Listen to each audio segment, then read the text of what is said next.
¿Estaban? ¿Cómo lo tomaste? Yo cuando iba a la escuela, a medida que fueron pasando los años, empecé a notar que yo no estaba cómoda en la primaria que estaba.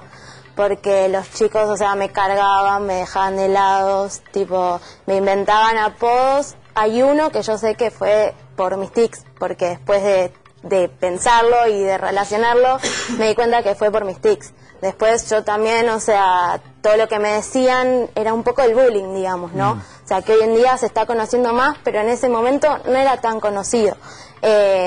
Y como que hoy le preguntás por ahí a los chicos que iban conmigo a la primaria y te van a decir, no, yo no decía eso, pero porque eran chicos de 10 años que no tenían ni idea de lo que estaban diciendo. O de chicos de 12, o sea, como que no relacionaban que por ahí lo que ellos me decían a mí me afectaba, porque yo era algo que padecía, digamos, en ese momento, porque hoy en día no tengo problema de contarlo y de decirle al mundo qué es lo que tengo y es lo que hoy en día quiero hacer, pero en ese momento yo no sabía.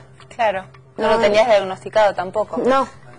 Y ahora, digamos, si no es en un círculo, en una reunión donde vos lo puedas contar, imaginemos una situación común y corriente, estás en un local o estás en un transporte público, ¿te pasa esto de toparte con la mirada del otro? Sí, tengo muchos tics, como por ejemplo estoy teniendo ahora en estos momentos, sí, a veces sí, porque la gente te mira.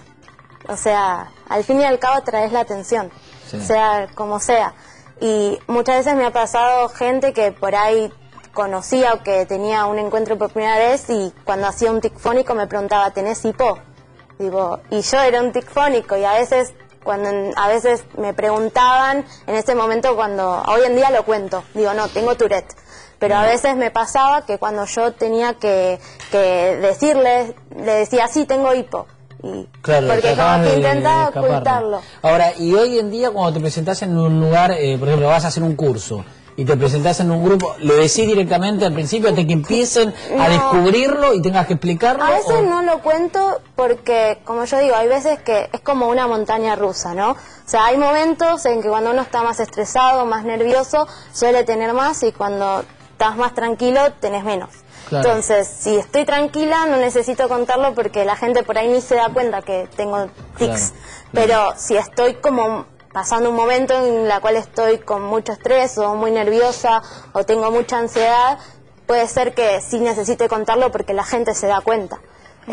Porque de repente empiezo a hacer movimientos con las manos, con la cabeza, o sea, sonidos.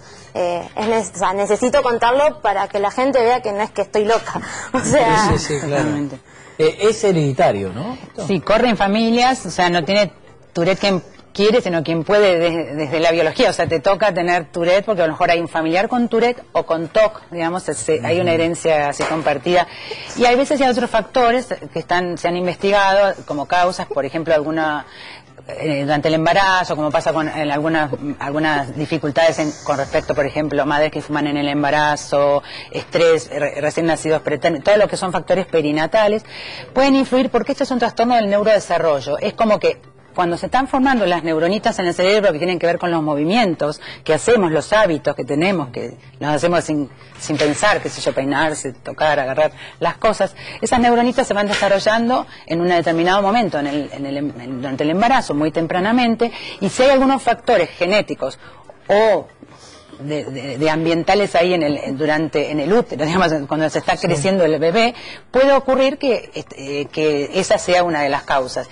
Pero lo que se sabe muy bien es que no hay una razón psicológica, o sea, no se fabrica, no es que hay un tic nervioso y otro que es un tic neurológico.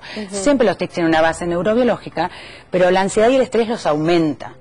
Y también, por ejemplo, otra cosa importante es que por ahí uno puede perder los tics con el tiempo, pero si hay situaciones de mucho estrés, digamos, también eso es un factor de riesgo para que se vayan. Y el consumo de sustancias, por ejemplo, cocaína, abuso de sustancias, también puede generar tics, digamos, o aumentar los tics que existen. Entonces nosotros en general hay un montón de cuestiones que vamos conociendo, que cuidamos a los pacientes acerca de cómo crecer con esto. Y lo más importante para decirles es que cuando son chicos, los chicos por ahí van teniendo estas combinaciones de tics y hay técnicas para enseñarles cómo para poder manejar estos movimientos, manejo del estrés, técnicas que van ¿La respiración? La respiración, pero básicamente hay una técnica que se llama reversión de hábitos, que viene de la terapia cognitiva conductual, que es